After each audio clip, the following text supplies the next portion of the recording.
There is a moment in every great story where someone does the thing no one expected. Not the thing they were told to do. Not the safe thing. Not the comfortable thing.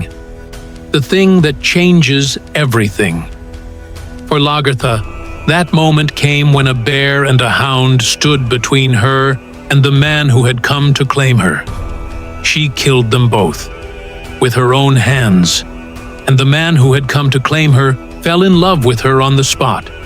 That man was Ragnar Lothbrok, and Lagertha, the Shieldmaiden, the Jarl, the warrior queen of the Norse North, was just getting started. This is her story. Scandinavia, the 9th century. The world of the Vikings was not what most people imagine. Yes, there were longships and raids and axes and cold gray seas.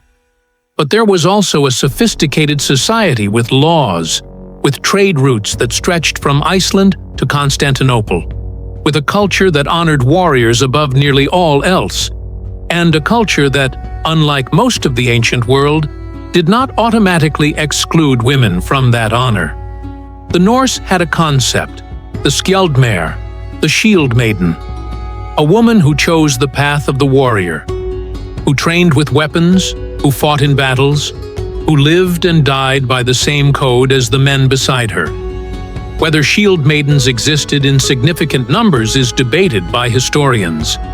The evidence is thin but real. Grave sites have been found across Scandinavia containing women buried with weapons and armor, in the posture of warriors, not wives. The idea was there, the possibility was there, and into that possibility, Lagertha stepped. Now, a word of honesty before we go further. Lagertha exists at the edge of history and legend. She appears in the Gesta Danorum, the Deeds of the Danes, a massive chronicle of Norse and Danish history written by a monk named Saxo Grammaticus around 1200 AD. Saxo was not writing biography, he was writing epic. He mixed history with mythology, real figures with legendary ones, fact with poetry. So Lagertha may have been a real woman. She may have been a composite of several real women. She may have been a symbol, the embodiment of an idea that Norse culture needed to express. What we know is that the story Saxo tells is extraordinary, and that it contains truths about courage, loyalty, power, and self-determination that no amount of historical debate can diminish. So let us tell the story. When Ragnar Lothbrok first came to Norway, he came as a warrior seeking vengeance. A powerful enemy had attacked and humiliated the kingdom of a man Ragnar was connected to by loyalty and honor. Ragnar came north to settle the score. In the region of Norway where he traveled, the local king had been overthrown. The women of the royal household and the women of the surrounding villages had been thrown into a state of danger. Many had been captured, enslaved, dishonored. But not all of them. Some of them had taken up arms. They had organized themselves. They had fought back. They had carved out a small sphere of defiance in the middle of catastrophe. Lagertha was among them. More than among them. She was leading them. When Ragnar arrived and began his campaign, he found these women fighting alongside the men, and fighting well. He noticed Lagertha. He could hardly help it. She fought with a ferocity and a skill that stood out even in a battle full of fierce people. When the fighting was over, Ragnar wanted to know who she was. He sent men to find her. What he found instead, according to Saxo, was a bear and a hound standing guard at her door, set there as protection, guardians. Ragnar fought them both and killed them. He asked to marry her. And Lagertha, this woman who had fought through an invasion, who had organized the defense of her people, who had a bear and a hound at her door, and the battle still fresh on her hands, said yes. What happened next is one of the most remarkable marriages in all of Norse legend.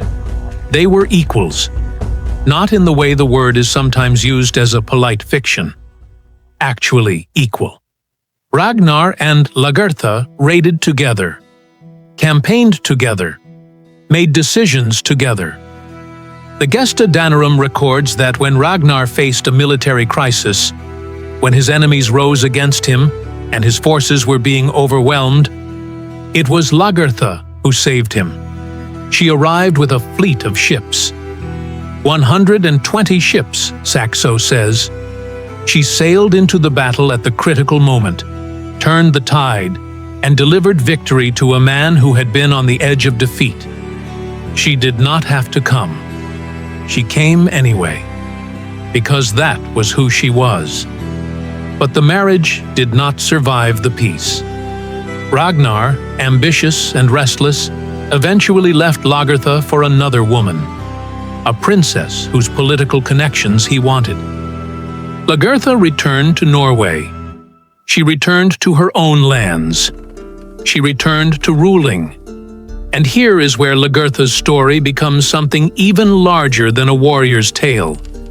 Because she did not crumble. She did not define herself by the loss. She did not spend the rest of her life in the shadow of what Ragnar had done. She went home and she built. She became a jarl, a lord, a ruler, a person of genuine political and military authority in her own right. Not as anyone's wife, not as anyone's widow, as herself. She governed her lands. She commanded her warriors. She led raids. She made decisions. She was Lagertha. Full stop. The Gesta Danorum records that when Ragnar eventually came back into her orbit, when their histories crossed again as they inevitably did, she was not waiting for him. She was already there, already powerful, already complete. And then came the final act. Saxo records that Lagertha had eventually taken a new husband, a jarl of her own people, a man she had presumably chosen, a man who, by the account we have, did not treat her as she deserved to be treated. Lagertha killed him. The television series Vikings brought her to a global audience, portrayed with extraordinary depth and power by actress Catherine Winnick. For millions of people around the world, Lagertha became a portal into the Norse world, a way of understanding a culture that most people had only encountered through cartoons and cliches. But the real Lagertha, or the legendary Lagertha, which may be the same thing, is more interesting than any television show, because the television Lagertha exists in a world that has already decided she is remarkable. The historical Lagertha existed in a world that had not yet written the rules that would have excluded her. She lived in the gap between what was allowed and what was possible, and she filled that gap with everything she had. 5 lessons from the life of Lagertha. Lesson 1. Show up when it counts, even when you don't have to. When Ragnar was losing, when he needed help he had no right to ask for, Lagertha came anyway, with 120 ships. She owed him nothing at that point.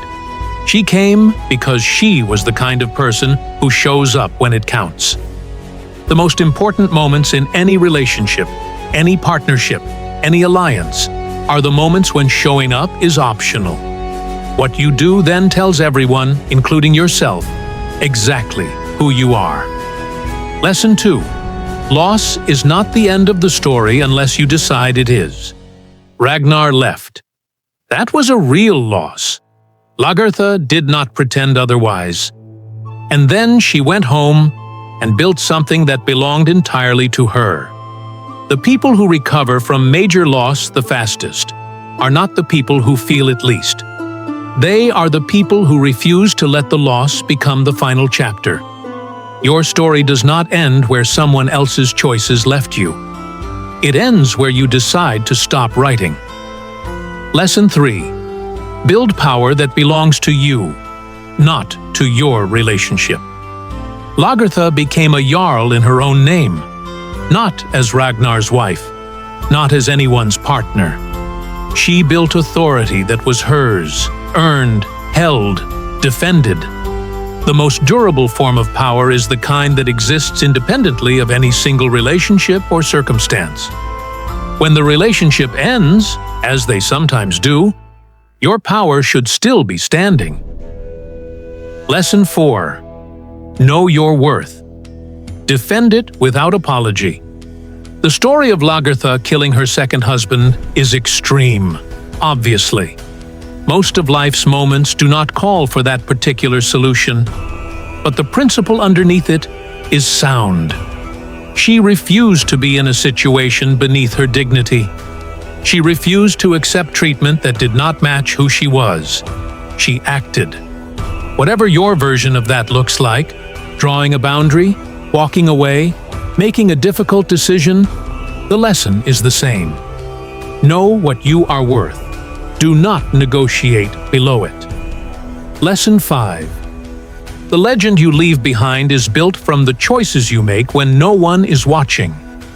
Lagertha was not famous in her own time the way historical figures are famous today. There were no cameras, no followers, no algorithm amplifying her story.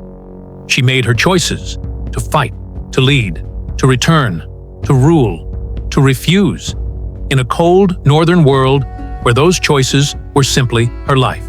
And those choices became the story that survived. 800 years of that story still being told. What you do when no one is watching is the foundation of every legacy that matters. Lagertha killed a bear and a hound before breakfast. She sailed 120 ships to save a man who had left her. She built a kingdom on her own terms. She is 9 centuries gone, and we are still telling her story. Because that is what happens when someone lives without flinching. The world remembers.